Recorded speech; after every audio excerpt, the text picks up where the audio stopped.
describes knot tying, its importance, and several knot types. Knot tying is a valuable skill with applications ranging from daily tasks to life-saving situations. This video explains several knots. The first type of knots is the overhand knot. Purpose: the overhand knot, also called the thumb knot, is usually used as a stopper knot to terminate the working end of a rope. It significantly reduces rope strength and should not be used in a load-bearing system. Steps: 1. Form a loop by passing the tag end over the standing part. 2. Tuck the tag end inside the loop. 3. Pull the tag end completely through the loop. And 4. Tighten by pulling both ends.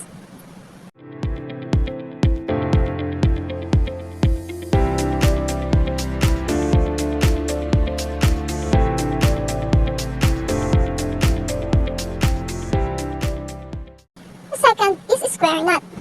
Purpose: the square knot has many uses, but not where safety is critical. Example: you can tie a sail cover over a sail. You can tie the string on a gift, and you can tie the laces on your shoes, if they still come with laces. The steps: 1. Hold an end of the rope in each hand. 2. Pass the right end over and under the rope in your left hand. 3. Pass the rope and now in your left hand over and under the one now in your right. 4. Tighten the knot by pulling both running ends at the same time.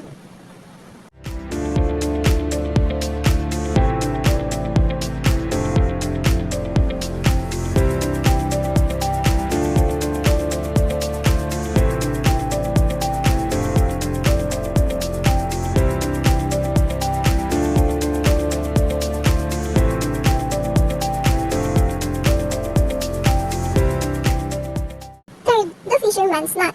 Purpose: the fisherman's knot is a secure and versatile knot. It's usually used to join two ropes of equal thickness, particularly in fishing, but also in climbing, arboriculture, and other applications requiring strong, reliable connections. Steps: 1. Tie a loose overhand knot with the working end of one rope around the other rope. 2. Repeat the working end of the second rope around the first rope and tighten both knots. 3rd, pull the standing parts of both ropes in opposite direction to sit the two knots together.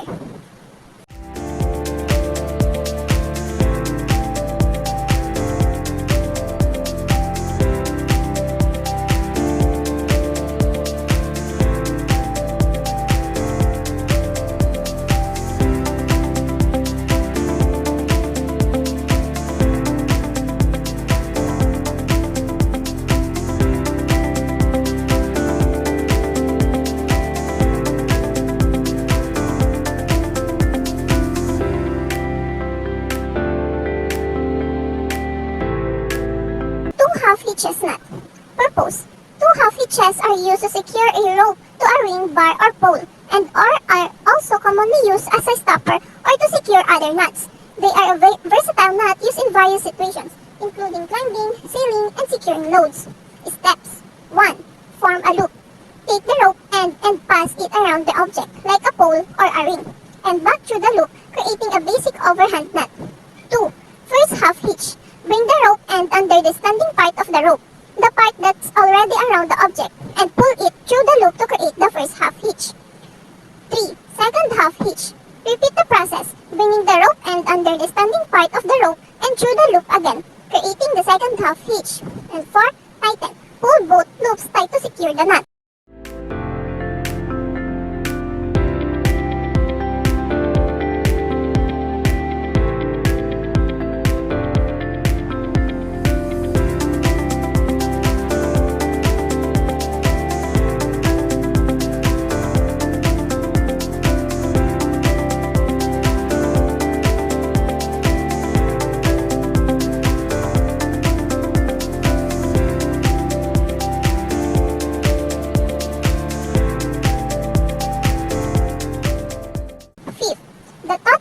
Hitch knot.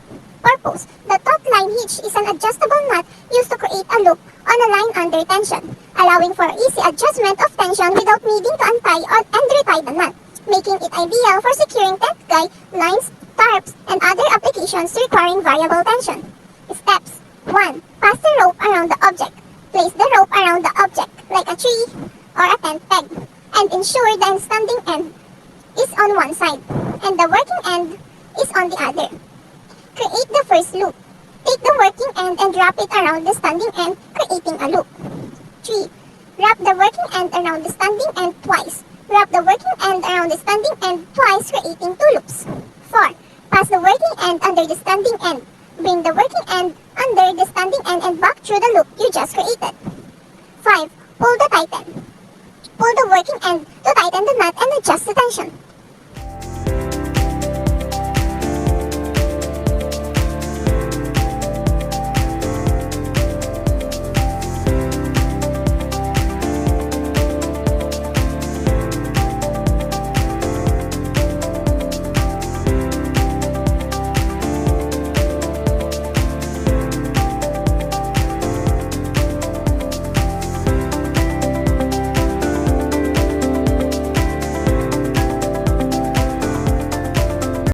The bowline knot.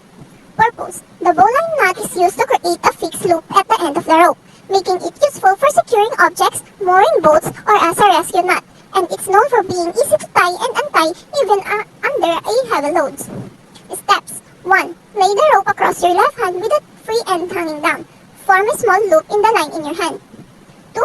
Bring the free end up to the pass through the eye from the underside. 3. Wrap the line around the standing line and back down through the loop. 4. Tighten the knot by pulling on free end while holding standing line.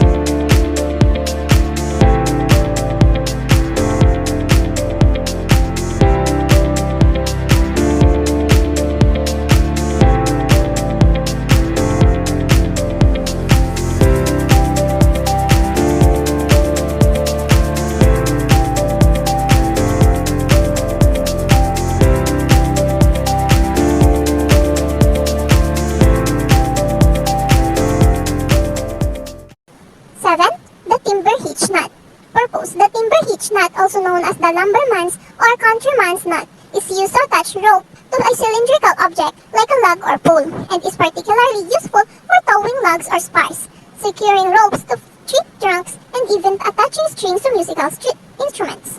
Steps. 1. Wrap the rope. Pass the rope completely around the object. 2. Form a loop.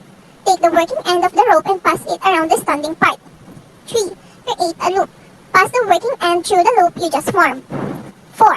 Make turns. Wrap the working end around itself 3 or more times away from the loop.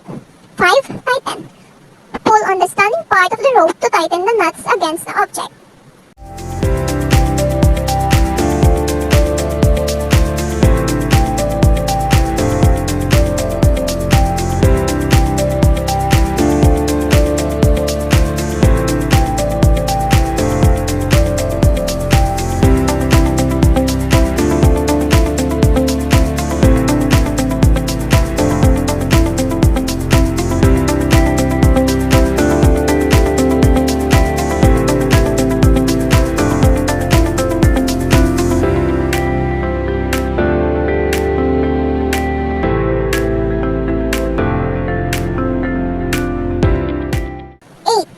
Or the double hitch knot. Purpose. It's a simple way to attach a rope to a pole. It's side-to-side adjustable and is frequently used to start and finish a variety of lashings.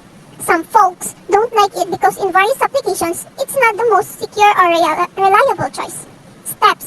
1. Loop the rope. Pass the working end of the rope around the object. Create a loop around the object. 2. Cross over. Take the working end of the rope and cross it over the standing part of the rope, creating an X shape. 3. Loop again. Take the working end of the rope and loop it around the object, creating a second loop next to the first. 4. Thread the loop. Pass the working end of the rope through the loop you just created, in the opposite direction of the standing part of the rope. 5. Tighten. Pull both ends of the rope in opposite direction to tighten and secure the knot.